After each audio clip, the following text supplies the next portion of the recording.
Le CHU Sainte-Justine, on y soigne des enfants, des mamans, des familles. On y fait aussi de la recherche, de l'éducation, mais aussi, et depuis les tout débuts, depuis que l'hôpital a été fondé par Justine Lacoste-Beaubien et Irma Levasseur, on y fait de l'enseignement. Et à l'occasion de la COVID, évidemment, nos habitudes d'enseignement ont été bouleversées et on a eu envie de rencontrer avec vous et d'explorer la vie de 3 de nos médecins résidents. Alors, ça me fait plaisir de vous présenter Annie-Jade, Dina et Louis-Philippe.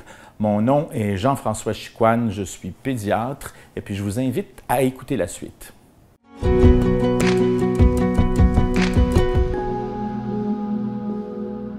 Pourquoi tu es allée en pédiatrie? Mais moi, en fait, j'ai toujours voulu être médecin là, depuis que je suis toute jeune. Puis j'ai toujours eu un amour là, profond pour les enfants. Je voulais vraiment mettre à l'épreuve la médecine envers eux, travailler là, en collaboration avec les familles, avec les équipes de professionnels. Puis c'est vraiment le contact là, avec les familles qui m'attirait. Pour moi, ce qui était le plus important, c'était vraiment de créer un lien privilégié avec les enfants et les parents. Je trouve que c'est une spécialité incroyable. On peut avoir un impact très important sur la vie d'une personne. En fait, notamment la relation avec les familles. Donc, j'aime beaucoup cette espèce de triade où on doit être concerné par les préoccupations du père, de la mère, qui peuvent être très différentes, et aussi les préoccupations de l'enfant et aussi les enjeux cliniques pour l'enfant lui-même. Donc, chacun a une espèce de rôle à jouer, y compris le médecin, dans cette triade-là. Et puis, la deuxième chose, c'est aussi, je trouve ça très beau, les connaissances pédiatriques, à travers tout le développement de l'enfant, justement, c'est-à-dire que nos connaissances puis nos décisions cliniques changent beaucoup en fonction du stade où est l'enfant. Donc, nos décisions sont très différentes s'il s'agit d'un bébé que s'il s'agit d'un adolescent, par exemple. Puis la médecine elle-même, je trouve, devient très différente. Donc, en une même journée, on peut avoir une exposition clinique qui est hyper variée. C'est quoi une résidence en pédiatrie? Oui, donc en fait, on termine notre médecine, donc on est médecin, puis on fait le choix de se spécialiser en pédiatrie, donc pour travailler spécifiquement avec les enfants. Puis on fait un choix de faire soit de la pédiatrie générale, donc travailler pendant 4 ans. C'est 4 ans de résidence oui, en pédiatrie? Oui, c'est 4 ans de résidence en pédiatrie générale, ou faire 3 ans, puis ensuite aller dans une surspécialité pédiatrique, ce qui est mon cas.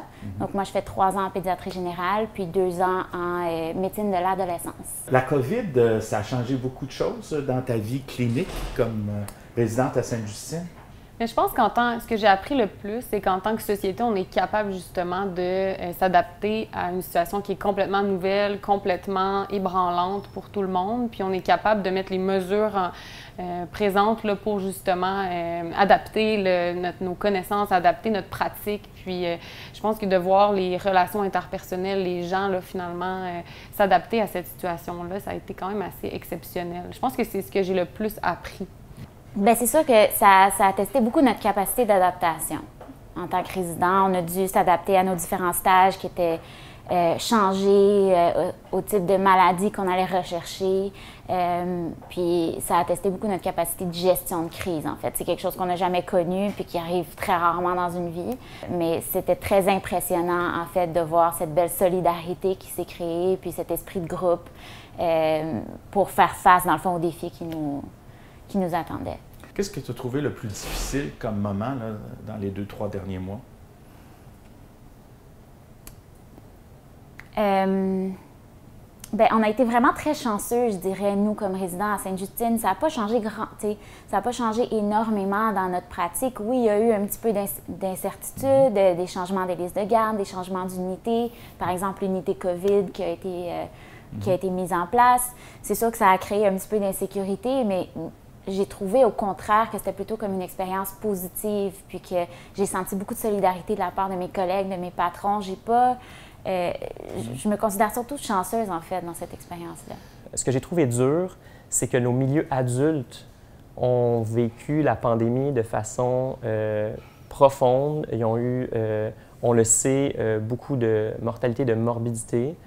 Puis le travail a été vraiment ardu du côté de nos collègues chez l'adulte.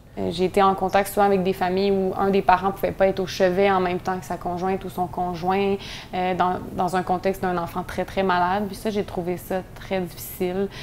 J'avais hâte qu'on puisse, là, finalement, qu'on sorte de cette première vague-là et j'avais hâte que ça se termine là, pour ces familles-là. Toi, tu es un résident en pédiatrie, tu termines ta formation en pédiatrie. Exactement.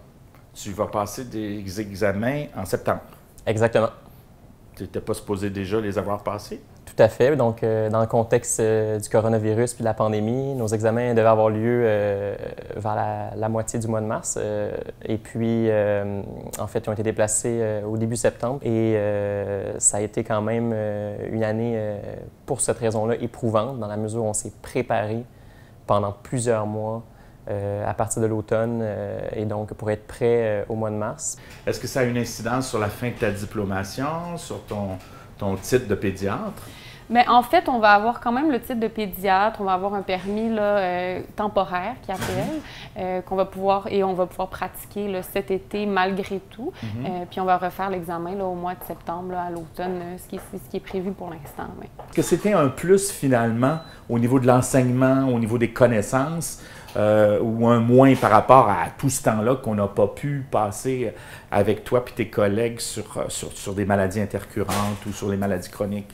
Non, parce qu'en fait, justement, on a appris, mais on a appris différemment, puis on a appris des choses qui vont nous être utiles comme médecins.